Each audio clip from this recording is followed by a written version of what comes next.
సమ్మక్క కూతురు సారలమ్మ నివాసం కన్నెపల్లి నుంచి మేడారం గద్దెలపైకి చేరుస్తామని సారలమ్మ పూజారి కాకసారయ్య తెలిపారు. నియమనిష్టలతో పూజా కార్యక్రమాలు నిర్వహిస్తామన్నారు. సారలమ్మను తీసుకెళ్లే దారి పొడవునా అమ్మవారిని మొక్కుకునేవారు, తడిబట్టలతో మొక్కుకునేవారు ఎక్కువగా ఉంటారన్నారు. సారలమ్మ జంపన్న వాగు గుండా నేరుగా మేడారంలోని తల్లి సమ్మక్క దేవాలయానికి చేరుకుంటుందన్న పూజారితో మా వరంగల్ ప్రతినిధి Srikanth face to face. Asia ఖండంలోనే అతిపెద్ద గిరిజన జాతర అయినటువంటి మేడారం సమ్మక్క సారలమ్మ జాతరలో కూడా ప్రధానమైనటువంటి ఘట్టం కన్నెపల్లి నుంచి కూడా సారలమ్మను గద్దెపై ప్రతిష్ఠించడం. ఈ కార్యక్రమానికి మాత్రం కాకా వంశస్థులు మాత్రం అమ్మవారిని తీసుకొస్తారు. వీరు వంశపారపర్యంగా ఎప్పటి నుంచి అమ్మవారిని తీసుకెళ్తున్నారు, ఎలాంటి పూజా కార్యక్రమాలు తెలుసుకునే ప్రయత్నం చేద్దాం. మనతో పాటు సారలమ్మ సంబంధించినటువంటి ప్రధాన పూజారి కాకా సారయ్య మనతో ఉన్నారు, అడిగి తెలుసుకుందాం. మీరు చెప్పండి, ప్రధానంగా మీరు ఎన్ని సంవత్సరాల నుంచి కూడా అమ్మవారిని గద్దెపై ప్రతిష్ఠిస్తున్నారు? 4 సంవత్సరాల కంచెల్లి తీసుకొస్తాను. అయితే మనకు ఫస్ట్ ఏముండదంటే గుడిమిల పండుగ. అంటే గుడిమిల అంటే అప్పుడు గుడిసె ఉండేది.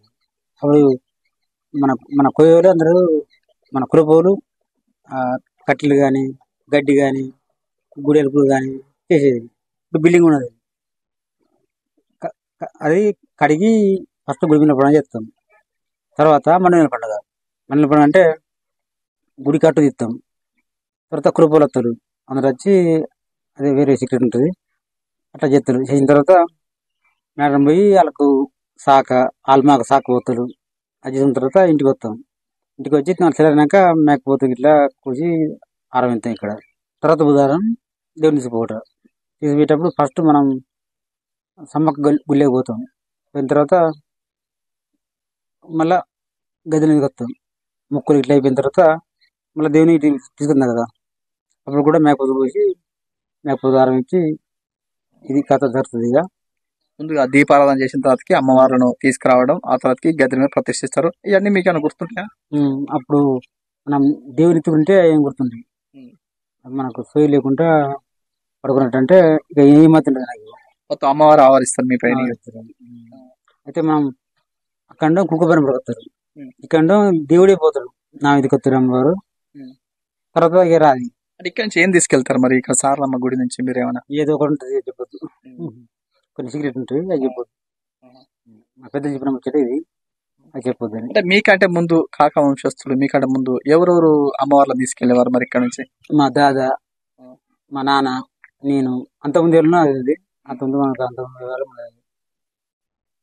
వంశపారపర్యంగా వస్తుందా? తర్వాత అంటే గద్దెలపై ప్రదర్శించిన తర్వాతకి అమ్మవార్లను ఉంచిన తర్వాతకి మీరు తిరిగి మళ్ళీ ఇంటికే వస్తారా, గుడికి వస్తారా? ఎట్లాంటి నియమ నిష్టలతో ఉంటారు మరి అప్పుడు? రోజుకు 4 వారాలు ఒక పూట భోజనం చేయాలి. అయితే అమ్మవారిని అక్కడ దిగిన తర్వాత ఫస్ట్ సమ్మ గది దగ్గరికి పోతాం. పోయిన తర్వాత గదిలోకి వస్తాం. గదిలోకి వచ్చిన తర్వాత దేవుడు అక్కడ దిగిన తర్వాత ఇంటికి వస్తాం. ఇక మళ్ళీ తిరువారం పడ ఉంటుంది. తిరువారం అంటే తిరువారం ఎందుకంటే దుబ్బకాలతో పోయి వచ్చింది కాబట్టి, జనాలు పోయి వచ్చింది కాబట్టి అది మళ్ళీ శుద్ధి చేయాలి. అతను తిరుగు వారం పండుగ తర్వాత మరి ఇంకేమైనా పూజా కార్యక్రమాలు చేస్తారు? తర్వాత మళ్ళీ ఉండే మన పండుగలప్పుడు ఇక తిరువారం అయిన తర్వాత పండుగలకి మళ్ళీ. సరే, ఇప్పుడు మీరంటే పూజా కార్యక్రమాలు చేస్తారు ఈ 4 రోజుల పాటు ఉన్న వాళ్ళకి. ఆ తర్వాతకి మీరు సాధారణంగా ఏం చేస్తారు? సాధారణంగా వ్యవసాయం. కోట్లాది మంది జనం అంటే కళ్ళన్నీ కూడా మీపై ఉంటాయి, సారలమ్మని తీసుకొచ్చేది ఎవరు అని చెప్పి ఆతృతో వేచి చూస్తుంటారు. అట్లాంటి మిమ్మల్ని చూసేందుకు కోట్ల మంది వస్తున్నట్టు తరుణంలో మీకు ఎట్లా అనిపిస్తుంది? సంతోషం. నాకు దేవుడు ఉన్నాడు, దీనివల్ల ఇట్లుంటానా అన్న సంతోషం ఉంటుంది. దేవుడు జాతర అప్పుడు దేవుని తీసుకుపోతా, తర్వాత పూజ చేసుకుంటా, బుధవారం పూజ చేసుకుంటా, తర్వాత టైం వల్ల ఖాళీ టైం వల్ల వ్యవసాయం చేసుకుంటా.